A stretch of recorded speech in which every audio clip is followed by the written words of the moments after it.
Okay, I'm back. So God gave me a definition of being because I've been praying on my drive home, like, God, what is being? Like, I get it, but what is it actually? And God said that being is not thinking, but doing from who you are. And I think I can sit with that. I think that's something that can make maybe a little bit of sense to me. And I'll give you an example of what he told me. So I was driving home, and there's this man that lives on the street corner up from my house that, he doesn't have a home right now. And I've seen him in this area for a few years. And I lived in this area, and then I moved away, and then I came back, and he's still here, and I have not met him yet. And I was driving by with my coffee alternative in my hand, and God was like, go introduce yourself to him, go meet him, go ask him if you want some coffee. And it's funny because if you know me personally, you know that like that's super normal for me, and it's something that I like love doing. It just makes me feel great, and I'm very social, but that's like something that I've moved away from for some reason, and I don't 100% know why. I've gotten very in my head about a lot of things in life, and so I was like, oh yeah, duh. So I went beyond him, and I came and I turned around and I went up and I introduced myself. I was like, hey man, like, I've never met you before, what's your name? And he told me his name, and I told him mine, and I asked him if he wanted some coffee, and he didn't. And that's fine.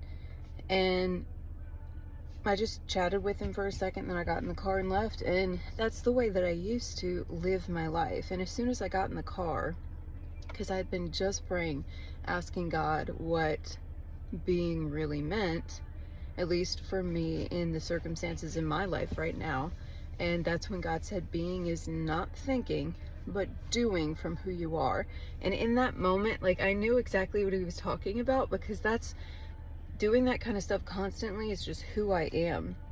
And it's not, I'll break it down a little bit for you. So when something kind of comes up within you and within your heart, and it feels like literally kind of like water that wants to pour out of you,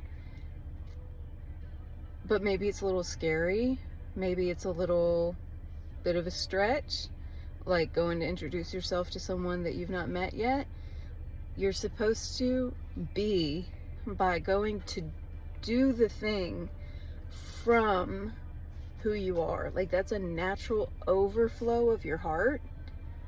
But if you stop and think about it too long, which is literally any amount of time, then you're probably going to talk yourself out of doing the natural being that is an overflow of your heart. Tell me if that makes sense, because to me it does. And I think that everybody's overflow, I think that everybody's heart overflow is different. Like, not everybody's gonna naturally want to do that, but y'all are probably gonna naturally want to do things that I would just never want to do. So as I like go on this journey of understanding like what my true identity in Jesus and in Christ as a new creation is, I'll be on here and I'll be sharing things with you. If any of this resonates with you, follow along for more, and go do something from the overflow of your heart today. Go be without thinking and do from who you are, and then tell me how it went.